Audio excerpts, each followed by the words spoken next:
Want a clean filter design without spending hours on styling?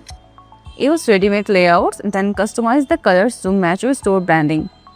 From your WordPress dashboard, go to Product Filters. Now click on Form Template. This is where you will find ready-made form templates. Here you will see multiple designs. Click Quick Preview or Preview to see how each layout will look before you apply it. When you like a layout, you can activate it from here. Once activated, this template becomes the design for your filter section. Now go back to dashboard and scroll down to color settings. Here you can match the filter layout with your website color. You can add background color, then add primary color, then you can choose the secondary color. Also add the border color. Then you can also choose the text color. After setting the color, you need to click Save Changes.